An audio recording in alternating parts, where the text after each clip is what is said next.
buenos días. Ya estamos una vez más aquí en Si yo te contara. ¿Qué tal estás, Santi? Pues muy bien, Yanire. La verdad que se acerca las fallas, ¿verdad? Ese olor a petardos, a fiesta, a explosiones. Y hoy creo que va a ser un podcast explosivo. Muy bueno, muy bien hilado, muy bien hilado. Además, sí, estamos en pleno episodio 18, casi estamos a punto de llegar al 20 y llegaremos justo pues en la fecha exacta de fallas. Nos estaréis escuchando el 19 de marzo, así que bueno, felicidades también a todos los valencianos, a todas las falleras y falleros. Y bueno, pues a disfrutar, aprovechad este ratito para descansar un poco y luego a las calles, que es donde hay que estar. Así que nada, ¿qué, Santi, metemos cabecera? Pues venga, dentro cabecera. Si yo te contara, un podcast de Singular. Pues en el episodio de hoy nos visita Tabitha Luis. Hola Tabitha, bienvenida. ¿Qué tal? Bienvenida. Muchísimas gracias por tenerme aquí. Estoy muy contenta en este episodio tan explosivo, celebrando la mayoría de edad del podcast, así que me siento, privilegiada. Pues sí, es verdad, mayoría de edad de esta cuarta temporada, así que muchas gracias por visitarnos. Tabitha, vamos a aprovechar al máximo este ratito. Para los que no conozcáis a Tabitha, es experta en gestión del talento, diversidad e inclusión. Y bueno, también es el mes de marzo, el mes de la mujer, aunque ha sido pura casualidad, porque a nosotras nos gusta hablar de diversidad, de igualdad, de inclusión, normalmente siempre que se pueda. Así que ha sido pura casualidad. Tabitha, bienvenida. Queríamos empezar por preguntarte algo que seguramente para ti es bastante sencillo de responder en tu día a día. ¿Cuáles son los retos con los que nos encontramos hoy en día respecto a la diversidad de las organizaciones? Bueno, es una excelente pregunta con una respuesta muy fácil. El principal reto que contamos es con los sesgos inconscientes. Para que para que las organizaciones reflejen la diversidad que ya existe en la sociedad, la única cosa o la mayor cosa que lo impide son los sesgos de quienes contratamos, de quienes onboardeamos o hacemos la recepción de esas personas. Mientras tengamos sesgos y no tengamos procesos diseñados para incluir esa diversidad y para mitigar esos sesgos, pues vamos a tener dificultades para que la organización represente fielmente lo que ya existe en la sociedad. Uh-huh. Y exactamente a qué sesgos te refieres. Cuéntanos un poquito más si puedes profundizar, Tabitha. Pues mira, te puedo dar ejemplos bien concretos. Una cosa que típicamente vemos cuando hacemos procesos de selección es que el proceso de selección es algo espontáneo, relajado, donde pues vamos conociendo a las personas, vamos incorporando gente que a lo mejor no estaba pensada para participar de ese proceso de selección desde un principio, ¿no? Gente de la organización y, por ejemplo, pues empezamos a entrevistar a Pedro y decimos, ah, mira, queremos que conozcas al head de marketing para ver qué opina. ¿Y por qué no haces tenemos algunas dudas, qué te parece si haces este business case que nos lo inventamos on the go, digamos, en el momento? Y empieza como a introducirse el elemento caos dentro de un proceso de selección, incluso si teníamos en un principio algo medianamente estructurado. Cuando el elemento caos entra, ahí es donde le abrimos la puerta a todo tipo de sesgos. El más evidente, el sesgo de afinidad. Todos pensamos que somos talentosos. Creo que poca gente va a decir, puf, soy un inútil. La mayoría de la gente se ve a sí misma como talentosa, ¿no? Si no, qué difícil sería poder ir a trabajar y cumplir con los objetivos si no lo pensásemos. Entonces, ¿qué ocurre cuando conocemos a alguien que se parece a nosotros, que tiene algún tipo de afinidad, que fue a la misma universidad, que piensa como nosotros sobre qué es lo importante en talento, por ejemplo, que tiene hobbies similares, etc., etc., etc., que concluimos, consciente o inconscientemente, debe ser talentoso entonces. Si se parece a mí, si es de la universidad tal, si también le gusta el golf o si también piensa que lo más importante de recursos humanos es X o Y, entonces debe ser una persona talentosa. Y eso hace que toda nuestra valoración, en lugar de estar fundamentada en evidencias y en competencias, se fundamenta en una percepción personal. El sesgo de afinidad es uno de los más básicos. Luego está el sesgo de confirmación. Cuando nosotros, que hago una pausa aquí, los sesgos no es que unos los tenemos y otros no. Los sesgos son mecanismos que tiene el cerebro para crear una suerte de atajos para ayudarnos a entender una realidad que otrora sería sumamente compleja. Entonces, son necesarios. Todos tenemos sesgos. Nos ayudan a procesar la ingente cantidad de información que existe allá afuera. Entonces, el problema es cuando esos sesgos están fundamentados en estereotipos o cuando esos sesgos impiden que ciertos grupos de personas entren a una organización, sean promovidos o tengan determinadas oportunidades o créditos o etcétera, ¿no? Ese es el problema de los sesgos, pero per se no son realmente problemáticos, es el contexto el que los hace problemáticos. Tabita, y pensar que todo el mundo es talentoso o piensa que es talentoso no sería un sesgo per se. Y me explico.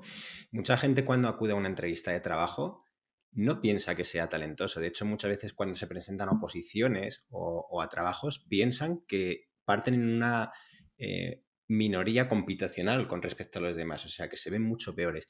Incluso hay muchas veces personas que acceden a determinados puestos de trabajo y caen en el denominado síndrome del impostor porque piensan que no son suficientemente talentosos a ojos de los demás. Ujú.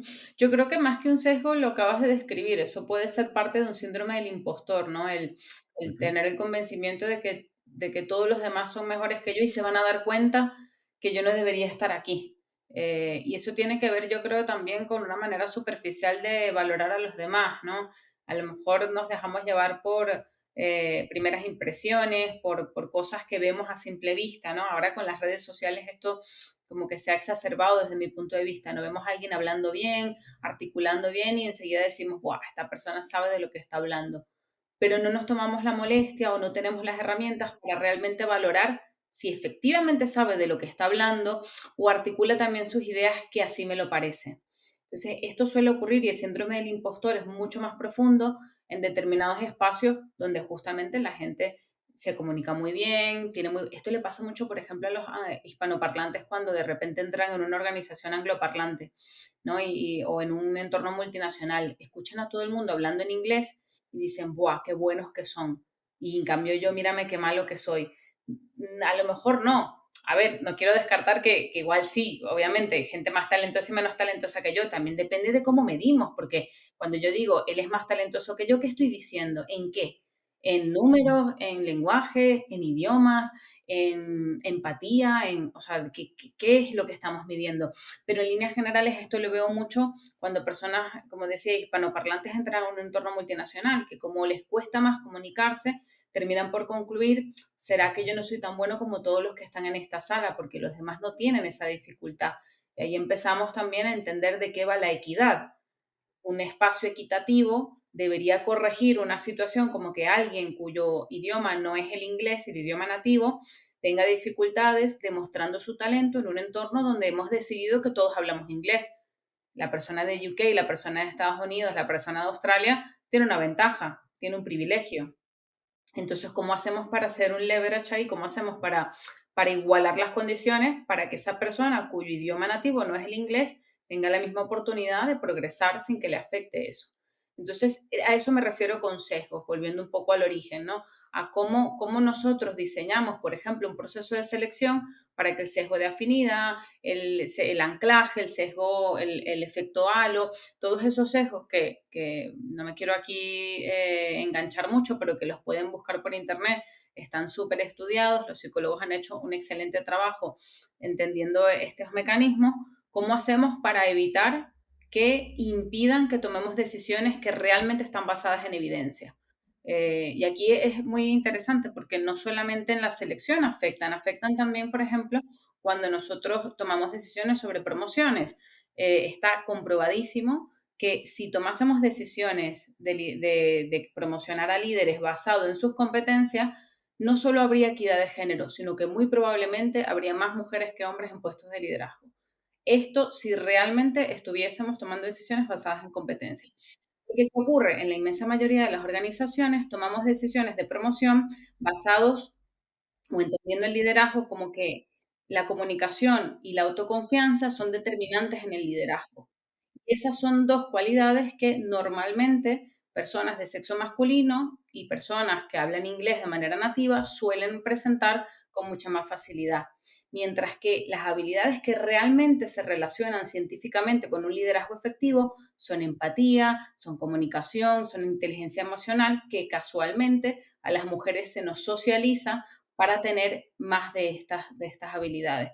Entonces, ahí es donde empezamos a ver cómo ciertos sesgos están impidiendo el crecimiento, el desarrollo de la carrera de ciertas identidades y de ciertos grupos. Doy el ejemplo de mujeres porque somos la minoría más grande que hay y porque es el que más se ha estudiado, porque además es muy sencillo demográficamente, o sea, eres female, male.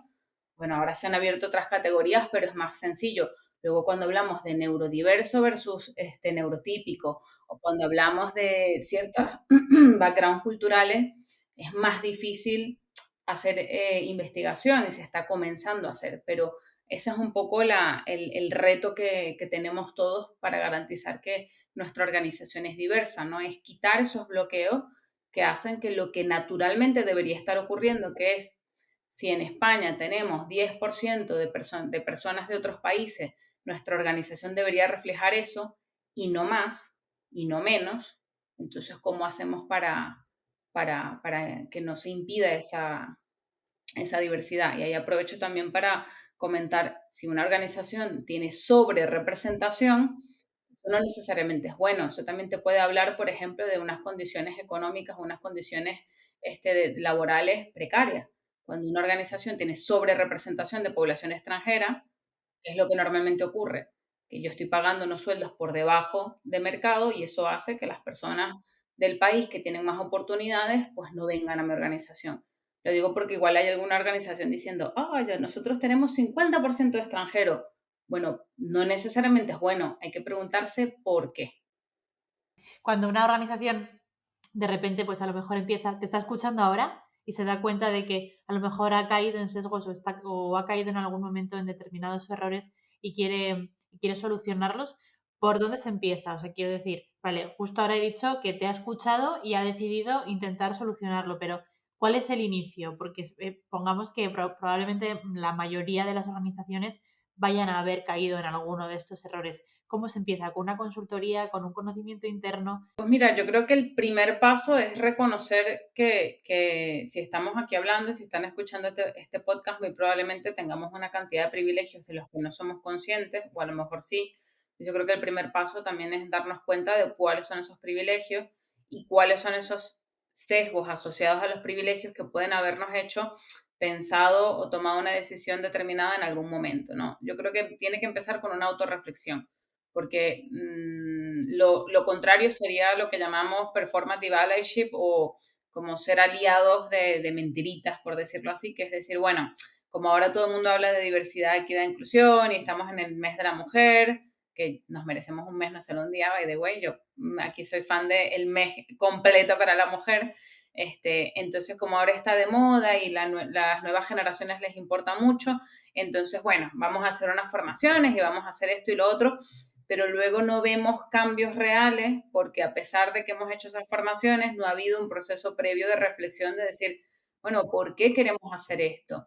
Y esto no tiene por qué ser un tema, una reflexión del ejecutivo o la ejecutiva que me esté escuchando, de hacerlo por una cuestión moral o ética. Eso, por supuesto, también, eso es lo primero. Pero es que también es una ventaja competitiva. Hay de sobra evidencias y estudios que demuestran que las organizaciones a mayor diversidad, mejores rendimientos económicos tienen. Los equipos, mientras más diversos e inclusivos, más rápido resuelven los problemas y mejor, y con menos reuniones y con menos tiempo.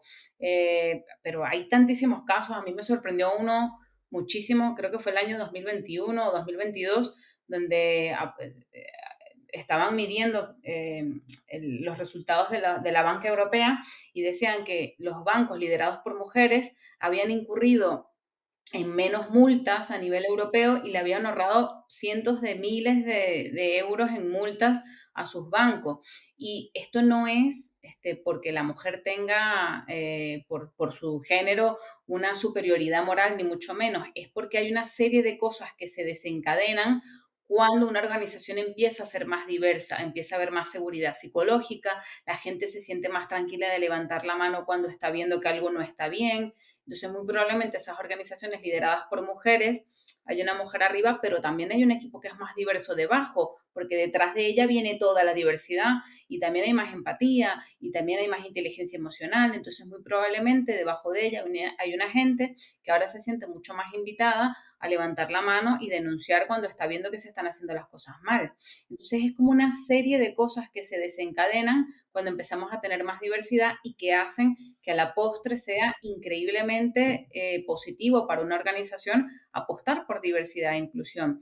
Y no hemos comenzado ni a hablar de innovación. Los equipos con mayor diversidad e inclusión en su fundación, por ejemplo, en las startups, tienen, creo que son 3 veces más probabilidades de tener éxito que los equipos fundados por equipos que las startups fundadas por equipos que son más homogéneos. Entonces, si estamos en un momento histórico donde innovar es la fuente de éxito para la mayoría de los proyectos y equipos, porque todo se está moviendo a la velocidad de la luz y de repente hace 2 años explotó la IA generativa y ahora se está revolucionando el mundo entero.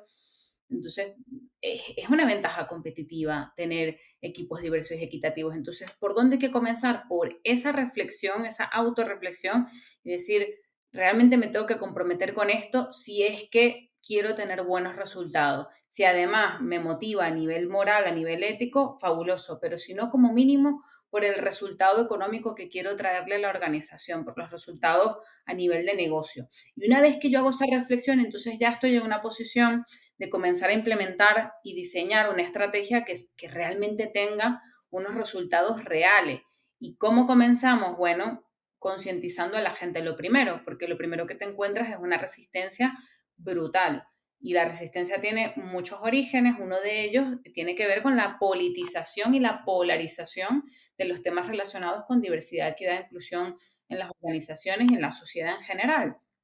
Estamos muy acostumbrados a hablar mucho de diversidad de género y no de otras diversidades, pero también es la diversidad que más rechazo genera, porque a nivel social estamos viviendo un empuje fortísimo a todo lo que tiene que ver con la lucha feminista. Y no voy a entrar en detalles, pero hay partidos que se han abanderado con esta causa y lo que han ocasionado hasta cierto punto es también la polarización de la sociedad, o el traslado de la polarización política a un tema que en principio no debería tener esa polarización. Pero si hablamos, por ejemplo, de discapacidad, yo creo que nadie levanta la mano y dice, no, más discapacitados en la organización, no. O ya tienen todos los derechos, ¿qué más derechos quieren?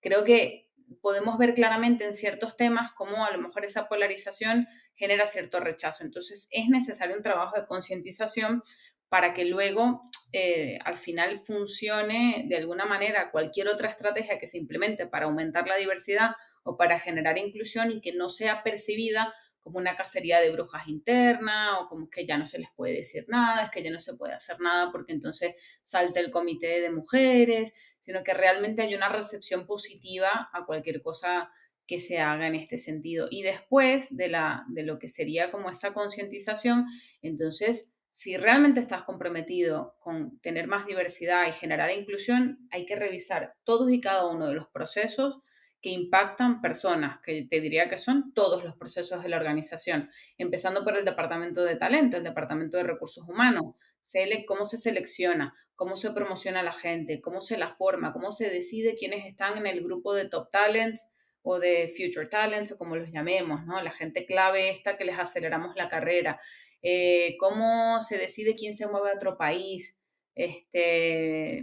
cómo se decide a quién mandamos a tal o cual proyecto, todas las decisiones que impactan personas, cómo se deciden los incrementos salariales, hay que revisarlas para, con una perspectiva diversa e inclusiva, tomar decisiones y decir, mira, por aquí se nos estaba escapando un detalle, a partir de ahora vamos a hacer de esta otra manera. Y aquí, ¿cómo hacemos? Porque los sesgos al final es algo que es inherente al ser humano, ¿verdad? Son unos procesos que es verdad que nos sirven muchas veces para optimizar recursos y avanzar. ¿Cómo podemos hacer para desprendernos primero de esa parte de los sesgos, luego de la toma de decisiones que hablábamos, pues a la hora de seleccionar un determinado perfil, teniendo en cuenta que prácticamente el 90 y pico % de los procesos de la toma de decisión se producen tanto en el cerebro reptil como en el límbico, donde entra mucho más en juego la emoción? Y después apostar firmemente, o sea, ser muy objetivo en esa parte que a veces tiene esa parte subjetiva y a veces apostar precisamente por la meritocracia. ¿Cómo lo podemos llevar a algo muy práctico? Porque habrá muchos oyentes que nos estén diciendo, ostras, pues a mí sí que me interesaría apostar firmemente por la inclusión, pero ¿qué podemos hacer ante este escenario? Pues mira, vamos a centrarnos en un ejemplo concreto, ¿no? En un proceso concreto que es selección, que yo creo que, vamos, es por donde empieza cualquier vida de un empleado en una organización. Una manera muy sencilla, entre comillas, de asegurar que tomas mejores decisiones es no tomar una decisión o sea, no darle la responsabilidad de la toma de decisión de si se contrata o no se contrata una persona a un solo empleado, sino repartir esa responsabilidad en un panel. Está demostrado que cuando en un panel hay diversidad, las mujeres tienen, creo que 60% más probabilidades de ser contratadas que si son solamente hombres, bajo las mismas circunstancias, por dar un ejemplo. Entonces, ¿qué me dice esto? Que es muy probable que cuando hay diversidad en un panel que toma decisiones de selección, hay opiniones, o sea, se expresan opiniones distintas que hacen reflexionar al mismo panel y probablemente tomar una decisión mucho más basada en competencias.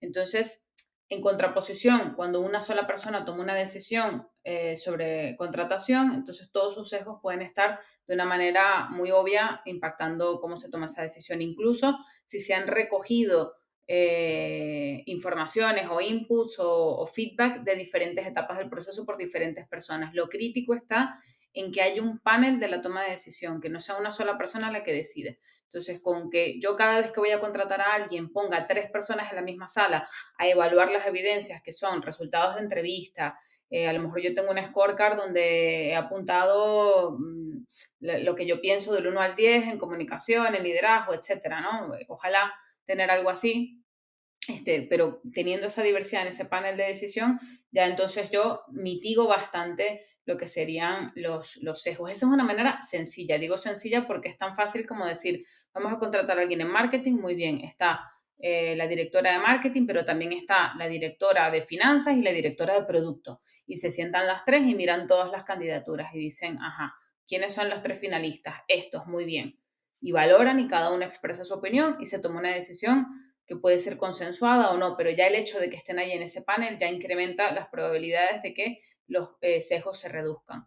Si quieres invertir más tiempo y hacerlo todavía más profesional, entonces tienes que implementar una metodología que la llaman en inglés structured hiring o contratación estructurada o contratación por competencia, que eso requiere, por supuesto, más recursos porque tienes que analizar del todo cómo estás haciendo el proceso de selección y diseñar las etapas de manera tal que todas las personas pasen por las mismas etapas y sean evaluadas bajo los mismos estándares, que no es complicado, pero requiere tiempo. Lo bueno es que ahora tienes bastantes ATS, Applicant Tracking System, de estas plataformas que te ayudan a gestionar la selección, que tienen integradas esas funcionalidades que te permiten fácilmente seguir un proceso estructurado. Entonces tú puedes precargar, por ejemplo, el scorecard para la entrevista de recursos humanos y la persona simplemente sigue el script de la entrevista, hace las preguntas que pone el sistema que tiene que hacer y da una valoración. Y luego, en la siguiente entrevista, lo mismo. Hay un script con preguntas que siempre tienen que ser preguntas comportamentales del tipo,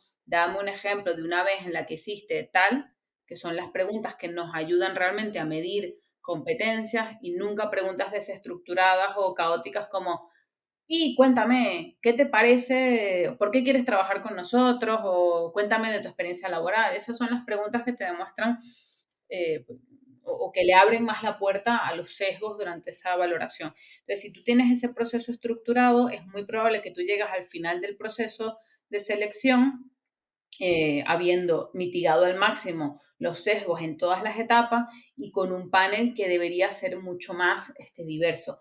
Esto no me lo he inventado yo. Facebook, Google, todas las grandes compañías hacen esto desde hace muchos años. Lo que pasa es que las empresas pequeñas y en general en España tendemos como a ser mucho más informales en la manera en la que hacemos selección, pero ese sería como la otra gran recomendación práctica, que sí que requiere más recursos, pero que da unos resultados bastante potentes. No sé si eso contesta a tu pregunta, Santi. Sí, sí, totalmente. O sea, que habría que llevarlo sobre todo a un sistema muy estructurado de competencias y sobre todo cuando haya, cuanta más gente haya para poder puntuar o evaluar, pues mucha más neutralidad vamos a tener, ¿no? A la hora de tomar esa decisión. Justo lo has resumido estupendamente.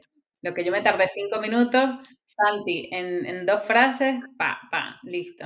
Pero es porque lo has explicado muy bien, Sí, Tabita, que sí. si no, no hubiese sido así.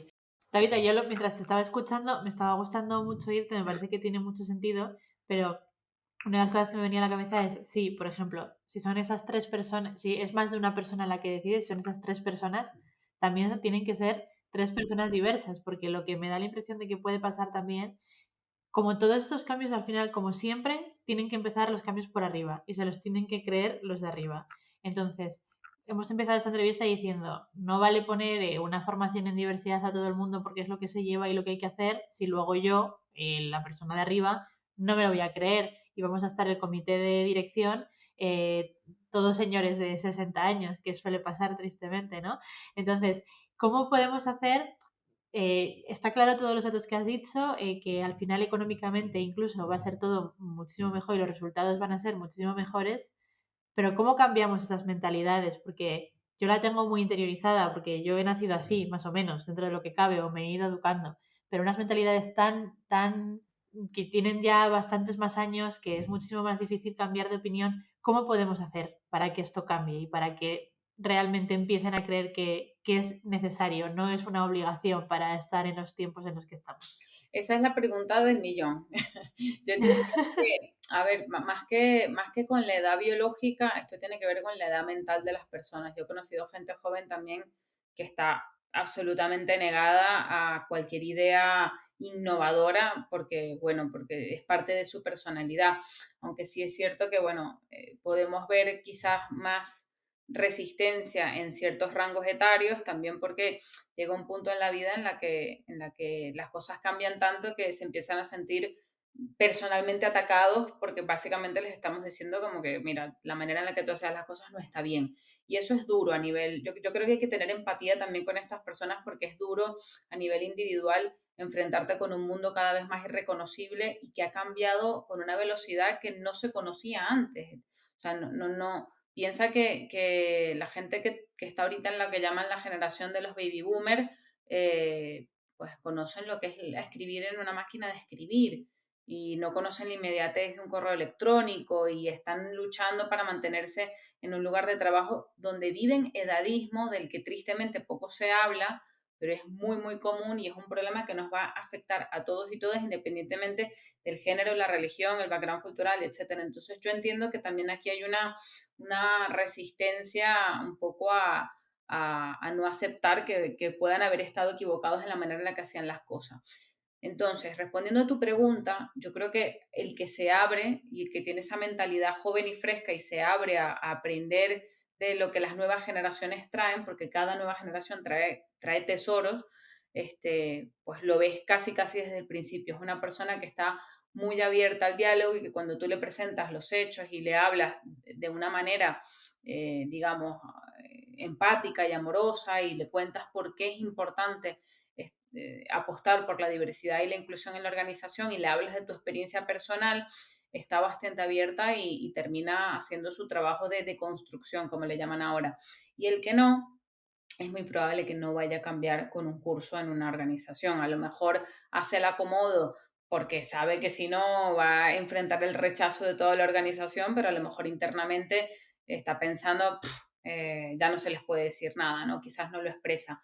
Eh, Algunas de esas personas tienen un evento vital importante que les hace cambiar la mentalidad. Yo he escuchado, como tú dices, esos señores de 60, 70 años que de repente a la hija les pasa algo y entonces descubren el feminismo porque se dan cuenta que también les puede pasar a su hija y entonces ahora sí les toca, ¿no? Como quien dice en casa.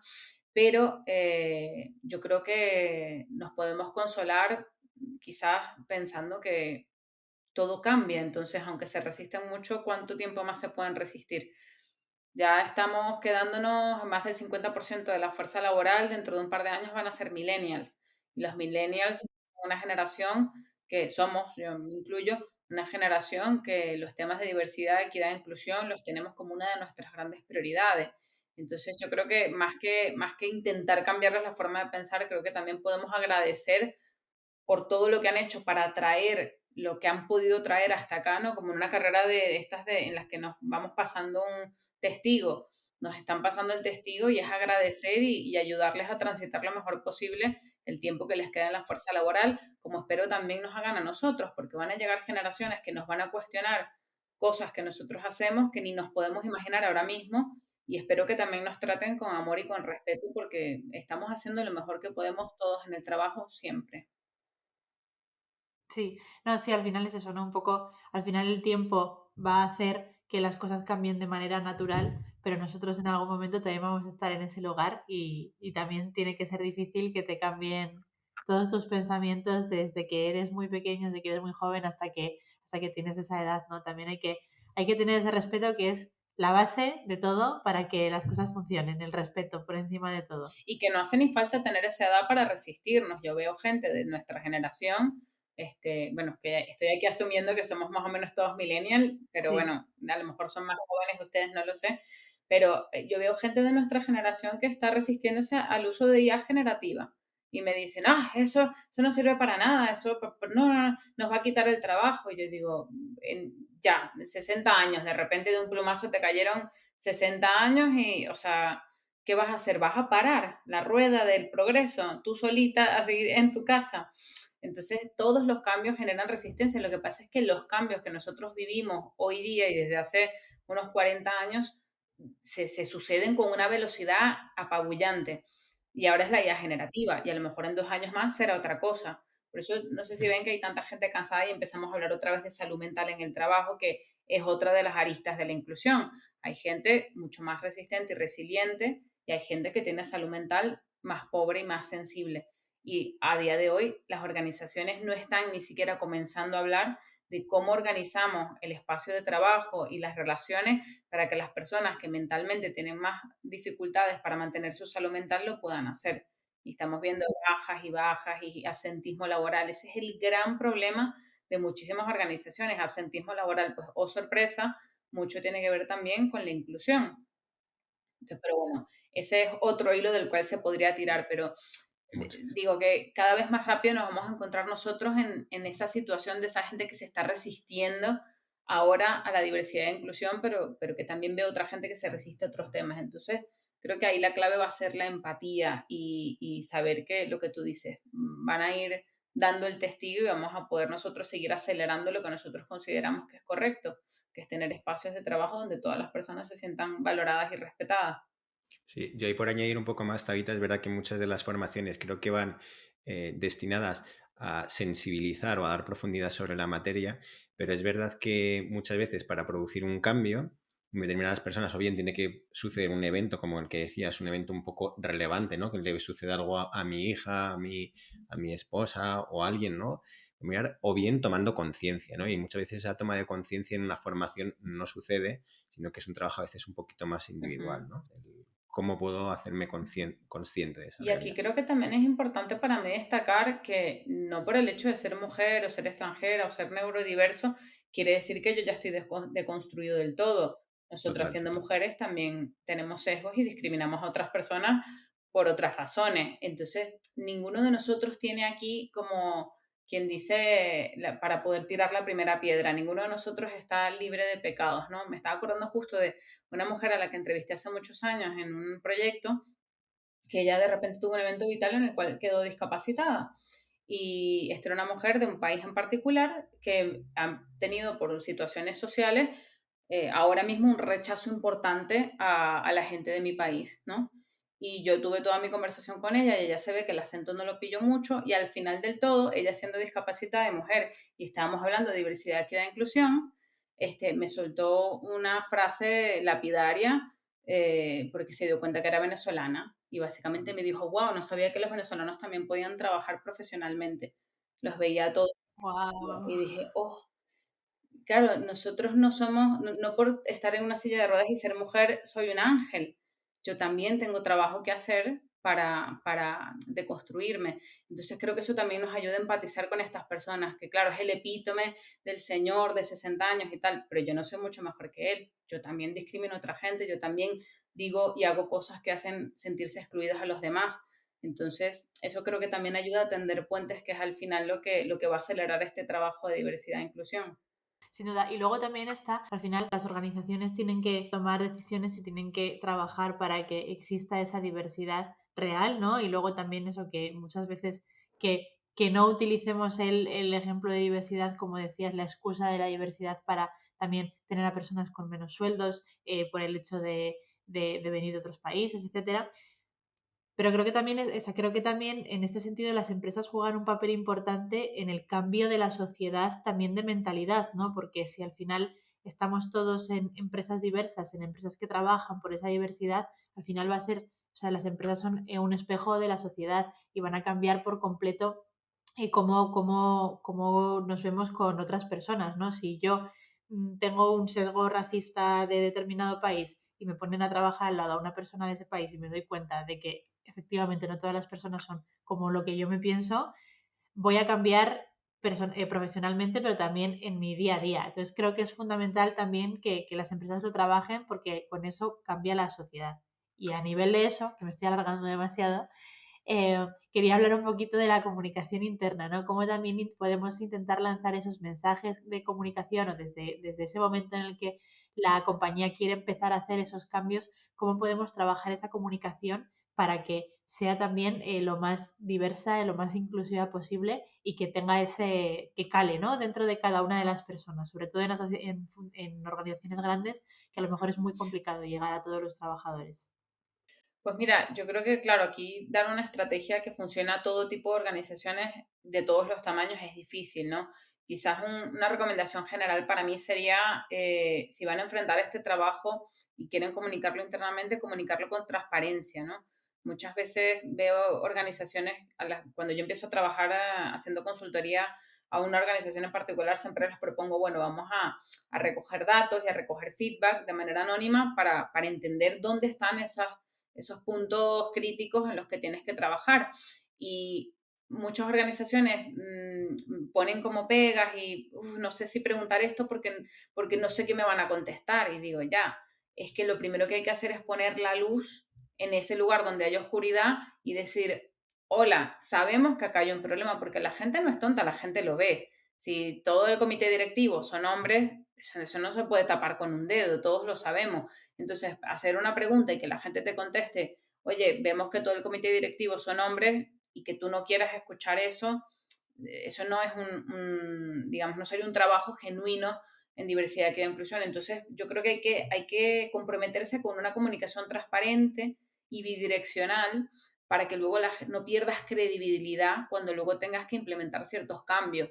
Y para eso, por eso te decía, tienes que estar sí o sí comprometido con el cambio. Entonces, si tú empiezas a trabajar en diversidad y la gente ve que lo que haces es mes de la mujer, pues un panel y Pride en junio, pues ponemos un arco iris en el logo y luego no ven más cambios de las cosas que realmente les importan o ni siquiera les estás escuchando, pues entonces ahí la comunicación falla. Entonces sí, por supuesto, las fechas importantes, los hitos, es bueno que celebres y acompañes a tu organización, pero yo creo que lo primero es construir desde la base qué es lo que tienes que comunicar y que sea bidireccional.